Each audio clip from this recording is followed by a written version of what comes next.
Welcome back to the Deep Dive, where we dig into the sources to pull out the real insights for you. Today we're tackling something that is, it's tiny. So small. 3 letters. G-E-T. Exactly. And it's probably one of the most powerful, most flexible words in the entire English language. You use it all the time without even thinking. Get a message, get home, get tired. But that's the trap, isn't it? Because it's so flexible, it can be, really confusing if you're trying to master the language. You see it everywhere, and it seems to mean something different each time. Right. It's this weird paradox.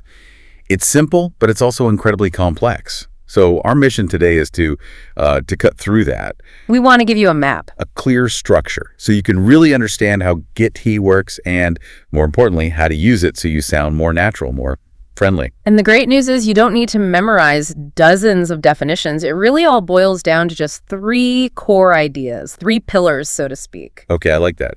3 pillars. So if you get these 3, you basically get everything else. You pretty much do. They're the foundation for everything. All right, let's get into it. What's the first pillar? The first one is probably most straightforward. It's receive. Okay, so just as a replacement for the word receive. Exactly. A more casual, everyday replacement. You wouldn't really say, I receive a lot of messages. No, you'd say, I get a lot of messages. Or maybe thinking about the new year, I get wishes from my friends. Precisely. The key takeaway there is really about formality. I get a package. Is just how people talk. I receive a package. Sounds like you're reading from a manual. Yeah, a bit robotic. Okay, so that's pillar 1.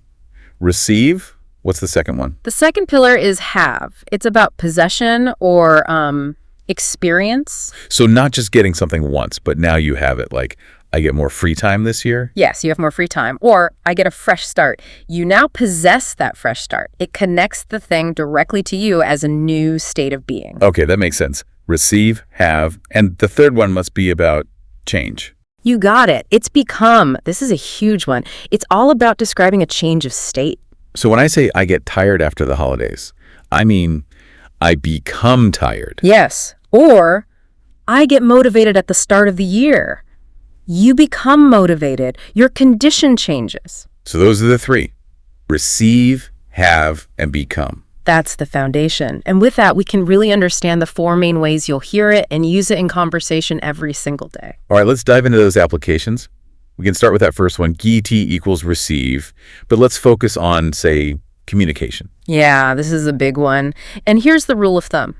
In a casual chat, you almost never use the word receive. It just sounds wrong. If a coworker asks me, did you receive my email? It sounds serious. Very serious and makes me think I'm in trouble. But did you get my email? Just general. It's light, it's friendly, and it's not just for emails. You get a text, you get a gift, you get some news. Basically, if something is coming to you. You get it?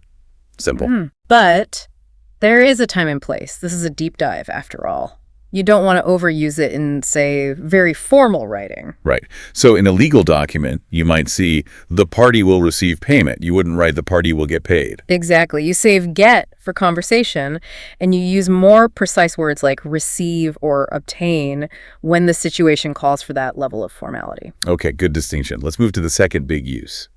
Get-T, meaning become, which is all about feelings and changes. This is where the word really comes alive, I think. It's about that transition. You're not one way and then suddenly you are. Like physically, right? I get cold at night, or I get hungry around noon. Yes, or emotionally, I get happy when I see my friends. Or to be realistic, I get angry when I'm stuck in traffic. A very real example.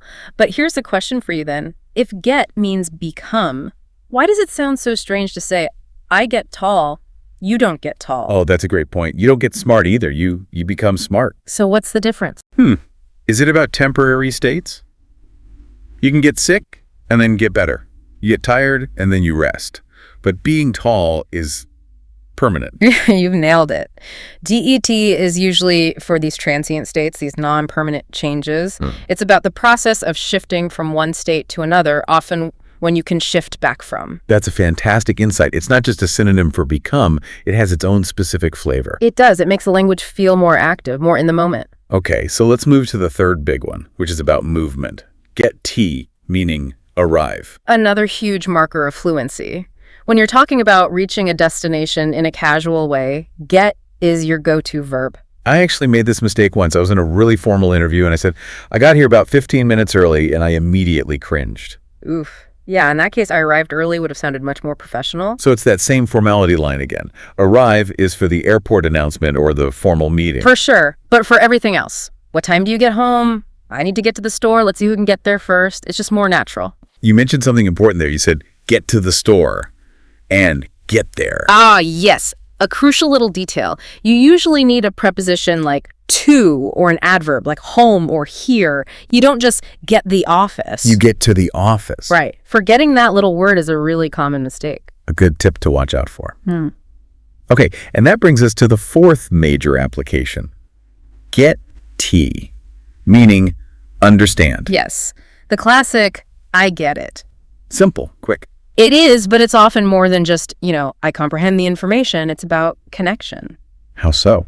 Well, if a friend is explaining a problem and you say, I get why you're frustrated, you're doing more than just understanding their words. You're showing empathy. Like, I feel it with you. Exactly. It's warmer, it's more relational than saying, I understand your frustration. It's like a shortcut for, I've been in a similar situation and your feeling makes sense to me. Wow.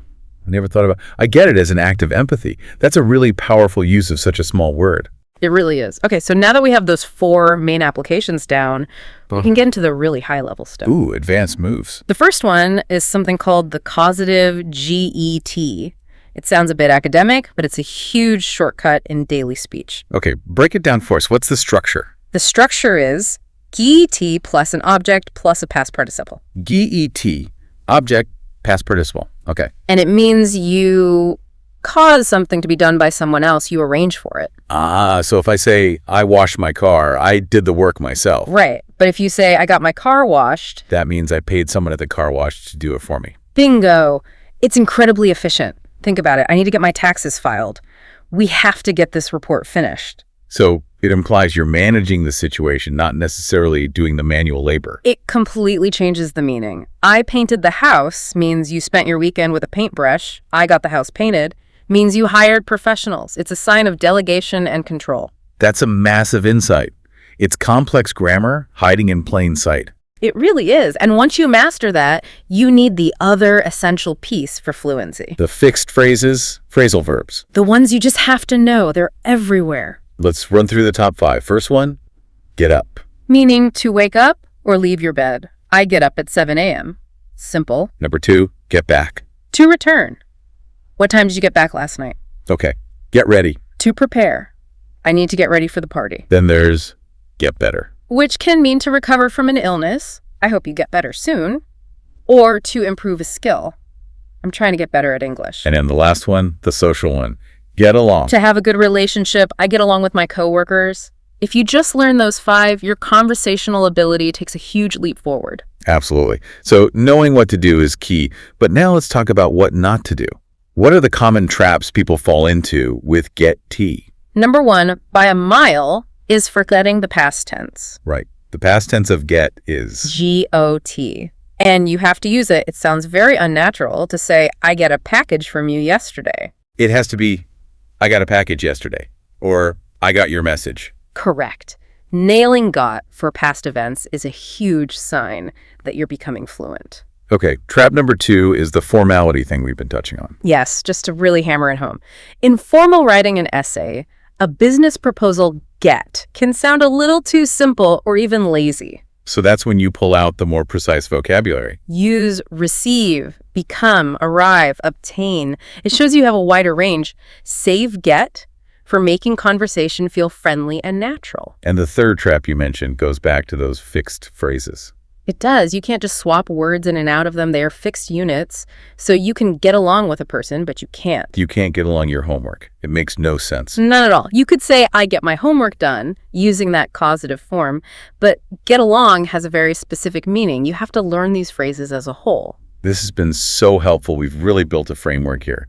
From the 3 pillars, receive, have, become, all the way to advanced stuff like the causative GT. And at the end of the day, it's not as scary as it looks. It's just a word you need a system for. Once you have the system, it all starts to click into place. And the key, of course, is practice. Using it a little bit every day. That's how you really get better. That is exactly how you get better. So for our final thought, we want to give you a practice challenge, a way to take everything we've talked about and apply it to your life right now. We want you to think about your morning routine. The very first things you do. So here is your challenge. Just answer this simple question for yourself. What do you get in the morning? And try to use a few different meanings. For example, first, I get up. That's a fixed phrase. Then I get a cup of coffee. That's receive. And then I get ready for work. That's become prepared. Or maybe I get out of bed, I get my kids breakfast, and I get to the office by 9. Just play with it. Notice how natural it feels. Keep practicing, and before you know it, you'll get it perfectly. That's our deep dive for today. Thanks for joining us.